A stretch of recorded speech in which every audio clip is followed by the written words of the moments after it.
Hello, you shark crab is controlled by prawns fueled by capitalism. We're your hosts, I'm Dandy. And I'm Luna. Did you say shark crabber? Hello, you shark grabbers controlled by capitalist prawns. There we go. There we go. We are your hosts, I'm Dandy. And I'm Luna. And we definitely didn't have to do that intro 5 times. No. So the last episode we talked about a game that we could shit on easily. Mm-hmm.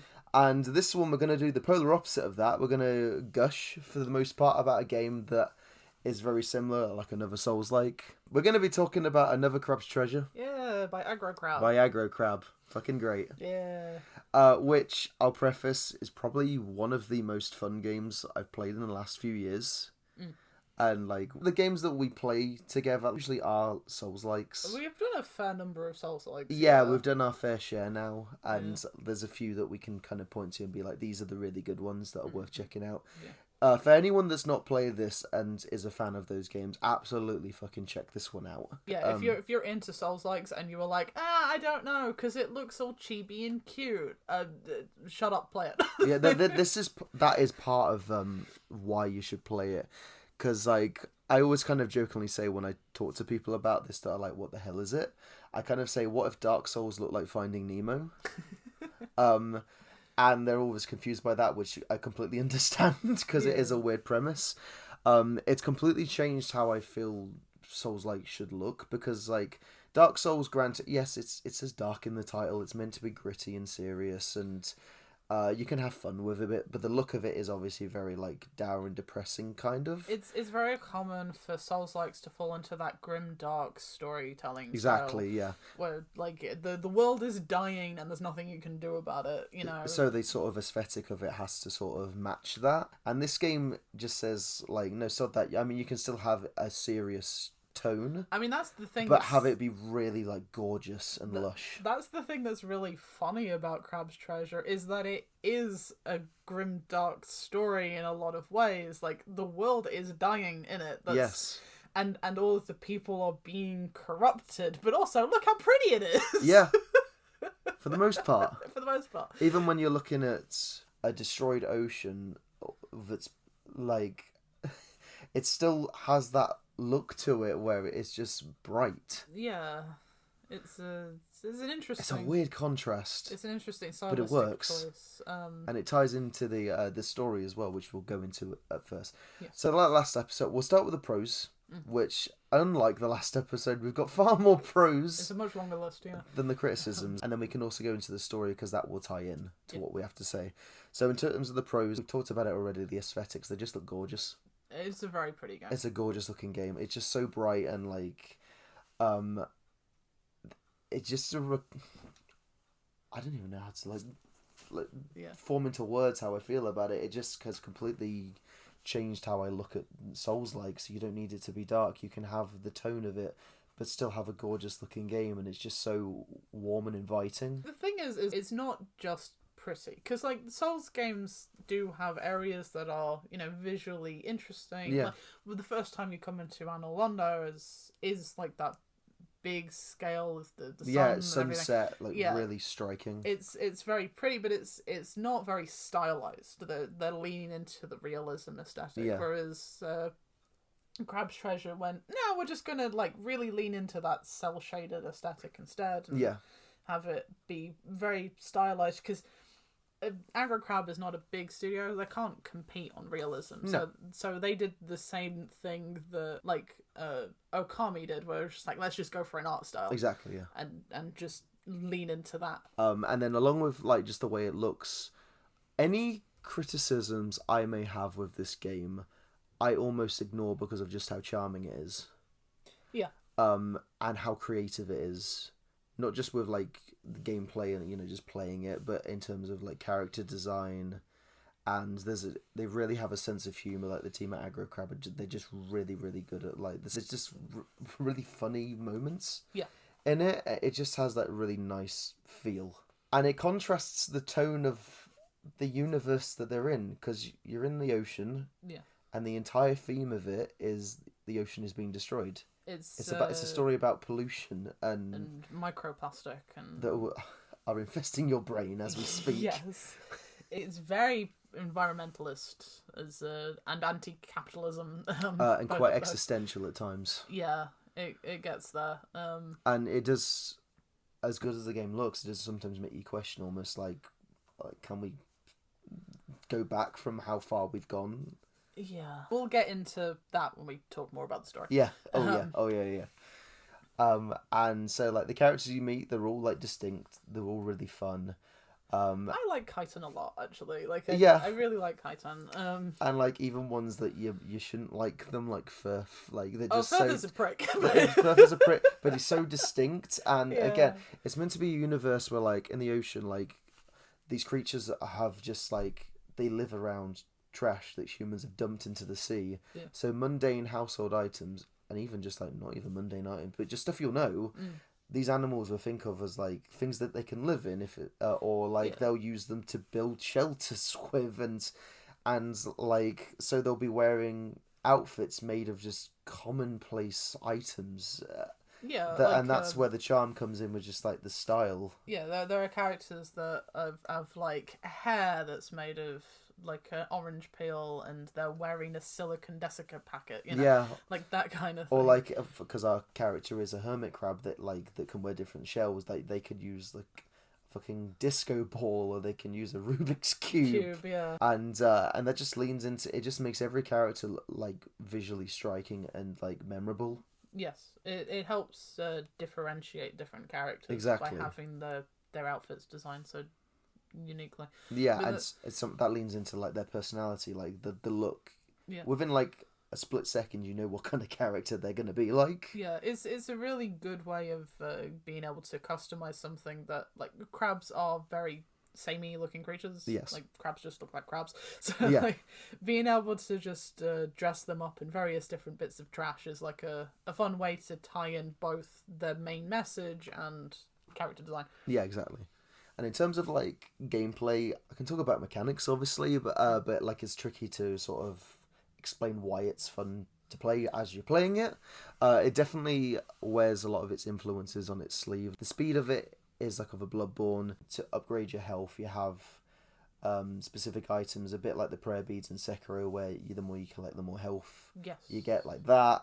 It really leans into the exploration side of Souls-likes, because it wants you to go and find the steel relics, which you use for upgrading your fork. Yes. Because it's not just like souls, or the souls equivalent, which is microplastics in the game. Yes.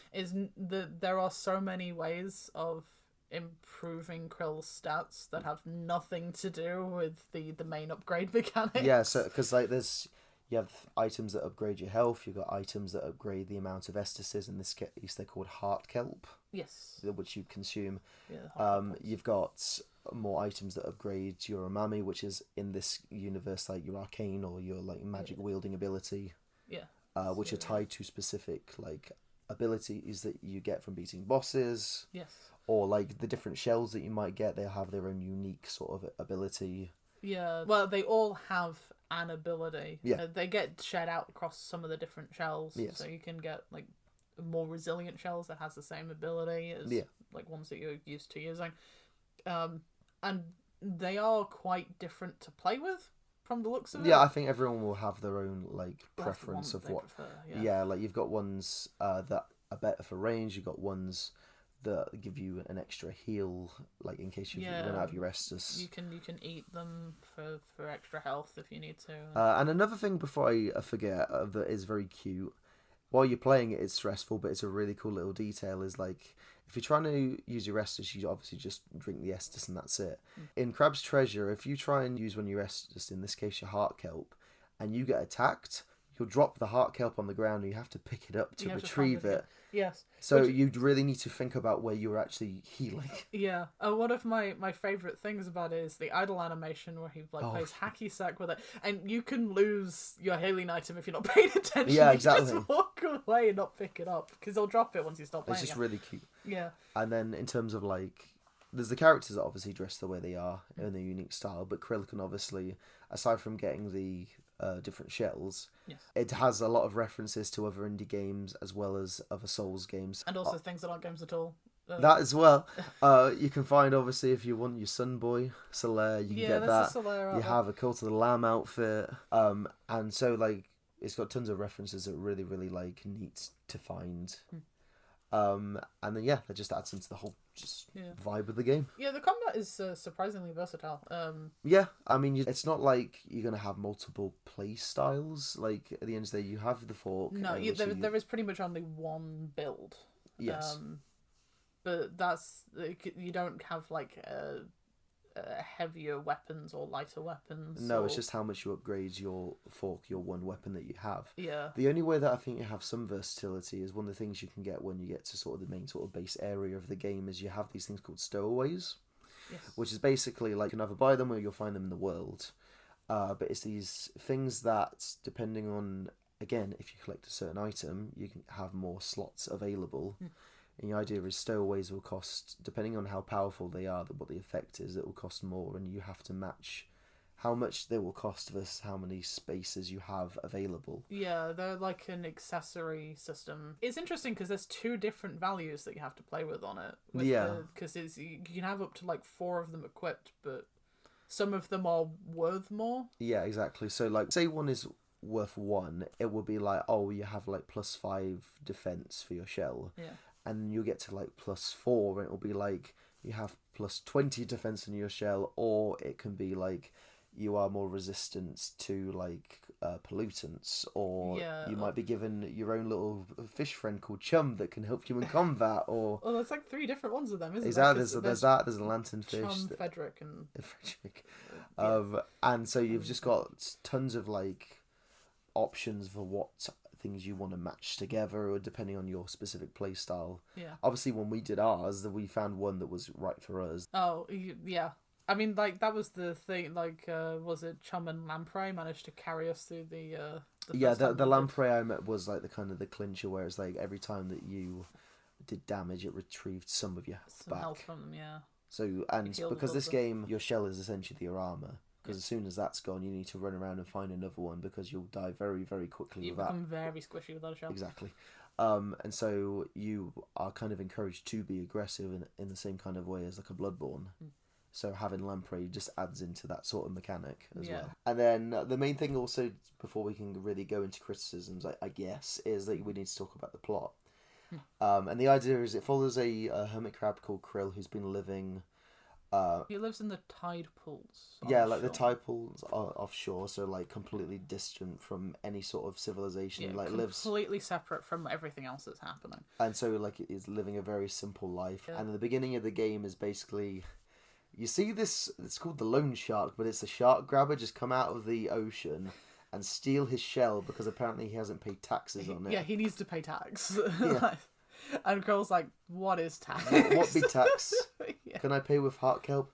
No, that's not not money. That's not real money to us. You need to give us microplastics. Yeah, you need to get trash. We need to give us trash. That's what's worth something down here. Yeah. And so the loan shark nicks the shell, and Krill goes in and is like, okay, I need to retrieve my shell. That's the base thing of the game. Yeah, he just wants to get his home back. So he goes underwater, and he eventually gets to sort of like the main like authority that controls that area where he lives. It's like a palace that's run by a queen like crab called Magister.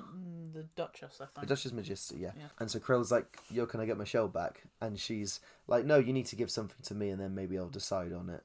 You need to go and get me this pearl. So Krill goes off, he gets this pearl and meets this thing called the moon snail. Yes. Which is one thing like I very quickly can go into. So the checkpoints in this, like the bonfires, they're called moon snails. Moon snail shells, yes. Moon snail shells, where you go into the shell, that's your bonfire. And then you can do all the usual stuff. Simple as that. And so you meet the actual moon snail, like the...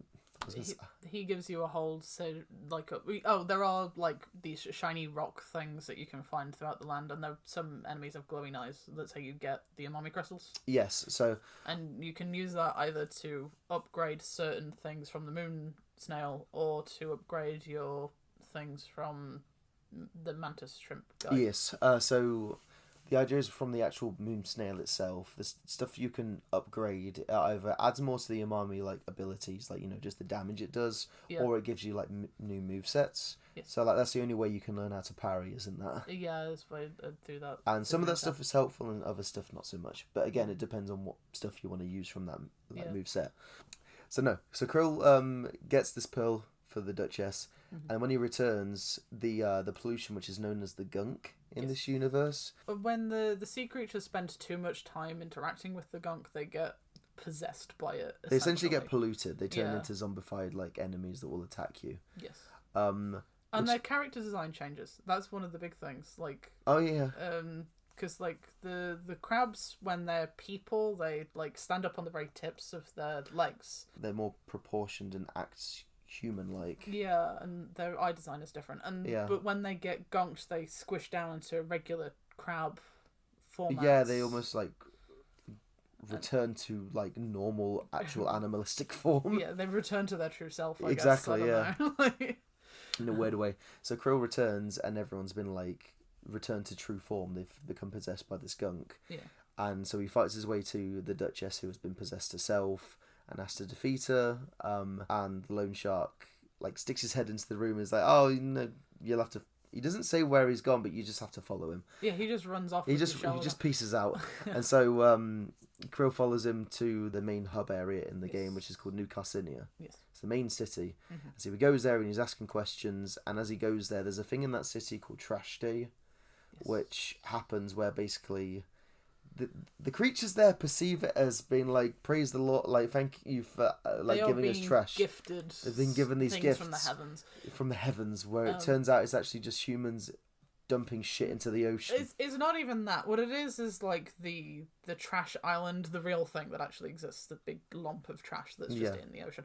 And what happens is that big island just passes over New Carcinia and it drops shit as it's going. Yeah. That's what's actually happening. But it's set up as like a 2-tier society of the people on the upper crust get the good trash because it lands higher up, whereas like the lower crust, the poorer classes, they don't get as much because it doesn't filter down. Yeah, they end up with less stuff. Yeah, exactly.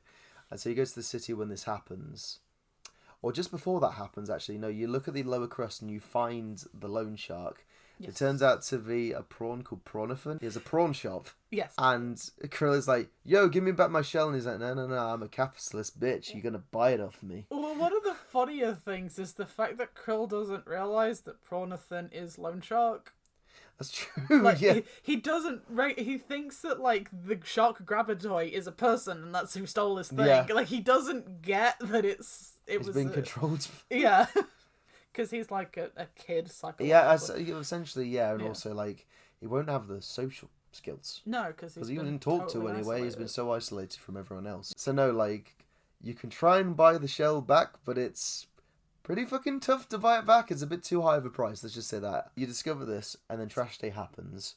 And then one of the things that's dropped, along with all the trash, is essentially a knockoff Captain Crunch box. Yes.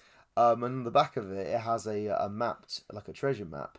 But some of the pieces are missing. Yes. And everyone is just convinced, oh, this is the treasure, like unlimited wealth, of trash that will be, like, make us rich beyond our wildest dreams. And the idea is they all want it for a different reason. Mm-hmm. And Krill is like, oh, I'll have enough money, I can buy my shell back. Mm-hmm. The thing drops, and everyone's like, yeah, let's go do it, let's get the things. And Roland, who's the main villain, I guess, kind of the main villain. Yeah. He's like an industrialist. He owns the local like mining facility outside of town. Basically, him and his subordinate Inkerton. He's basically a hired hitman. Yeah. He basically is like, oh, like I'm the capitalist and I'm gonna get to it first because I have the resources to. Yes. So essentially, like, you're trying to get this map before he does. Well, that's the thing. It's like everybody else backs down and goes like, oh, well, I guess that's true. Like, you actually have the resources to find it. Yeah. It kind of makes sense for us to not try. Yeah. But Krill and Prawnathan are talking. Yeah. And Prawnathan's like, if you get me that treasure, I'll give you back your shell. And Krill goes, I'm gonna do it! Yeah. Shouts it really enthusiastically, and everybody agrees and goes like, yeah, we'll all do it. And So everything else that happens is Krill's fault. Yeah, which we can get into. Yeah. And the idea is that like the map has been split into different areas, so like you go to the different areas to get the pieces. Yeah. One of the bits of the map is inside one of the bosses in the Sands Betwixt. Yes. Which is obviously reference to Elden Ring. Yeah, the Sands Between. Yeah. I said Sands Betwixt. You did. It's the Sands Between. Yes, it's fine. You were thinking of Things Betwixt. Betwixt. Yeah. So yeah, you do all the stuff. You go to the areas. You get all the pieces you need, which requires you going to Roland's facility, his mining facility. Yes. And you have all the pieces. You know where you need to go. Mm-hmm. Now the map's been completed. Mm-hmm. There are characters that we need to talk about quickly. Oh, that's true. So earlier I mentioned Chiton because I liked them. They're just like a warrior who's trying to travel in order to do something. It's not actually explicitly mentioned what Chiton's doing until... Seems like a drifter, kind of like wandering vagrant kind of... She's just she wants to just fight. I think because she's in the starting area and she manages to leave. Yeah, because you do meet her a few times. So I think Chiton is just trying to stop the gunk, but has no idea how to do that. Yeah. So it's just becoming a fighter in order to do that. So technically you meet Chiton first. Chiton first. And then you meet Firth. And Firth is another hermit crab. Who's kind of set up as a rival, sort of, but also sort of, and you do see him before you ever get to the city, like once. Yeah, he's got a big bucket of stuff that he's trying to get to the city to sell. Yeah. Like he just wants to be rich. Yeah. And he thinks he has the plan to make the ocean better. He's a standard current era libertarian. That's just exactly. That's his character archetype. And then you have the guy that runs the museum local. That's kind of like the older crab. That's who's also a hermit crab. Yeah. He's also a hermit crab. Who I just call old timer because his shell is a sand timer. Yeah. That's probably the joke. I think that is the joke, It but has to be. But he's like a super old guy because he's like... I'm 35. Yeah, that's the joke. Which for a hermit crab is probably insanely old. But yeah, so there's the old timer who runs the museum in town. Yeah, and he's the one that kind of... He's also the one who can read. That's the other thing. I think that's it. He's the one that is almost... people are like, what the hell is this? And because he can read, he's the one that kind of tells people, oh, this is what it is. There's a treasure map. Oh, there's a treasure map to this. Like, and that's what people get excited about. Yes. So it also is sort of Conche? Is that Conchi? Conchi? I don't know. There's a G in there somewhere which confuses me. Okay. And in terms of like major characters that are plot relevant, I should say, like that's it. The only other one is there's a crab called Nima. Nima, yeah. That is kind of like the emotional support to Krill later in the game. Like she's very down to earth. So Nima is the one who, like, all of your stowaway things. You can buy or rent from her and her kids. From her shop. And she runs like the diner in the lower crust, so she's very down to earth. So her sort of deal is that she kind of just picks people up that have fallen, you know, who just need somewhere, anywhere. And in terms of mindset, she's very like, I know this is the hand we've been dealt, but we just need to get on with it. Like we can't sort of stew in our own misery. Like let's try and make the best of it, even if it looks grim. Yeah, that kind of thing. And so now with all those characters, you get all the pieces you need. Mm-hmm. So you gather all the pieces, and then Roland, he steals the map. Okay. With the big grabby claw. Oh yeah. And then you go back to like the area that is his mining operation or whatever the hell it's supposed to be, and then you sail across the Sea of Tar, I guess. I think so. I don't really know what it seems like a Goo Lagoon situation. A little from bit, SpongeBob. Yeah. But yeah, so you sail out on this little boat in order to chase his big fucking pinball machine with the grabby claw. Yes. And the big pinball machine with the grabby claw is over the edge of a massive abyss. Yeah. And just going down there trying to find the treasure, because even though this is like a treasure map on the back of a cereal box, the treasure's real. I don't know. It's the universe of this game. Yeah. You just buy it. Yeah. In this game. You just accept that. Exactly, yeah. Don't worry about it. And then you fight Roland on the pinball machine. Yes. And Roland makes comments that really piss off Krill. I think it's because he's talking from like a point of authority, like in a capitalistic way, and Krill's like, I've been doing everyone's shit, yes, and like you've done nothing, and I just want my fucking shell back. Yes, like I just need that treasure. I just want my house back. Yeah, I need that treasure. So he charges at the chest that's hanging over the abyss. It's almost up by the crane. Yep. And Nimue is like, wait, because it's gonna tip. Yeah, it's going the to ship shift over the abyss. But Krill is dead set on getting this treasure. It's too late. He snapped. He basically has gone too far gone. Yeah. And so he jumps on this chest, which causes it to go over the edge into the abyss. Yeah.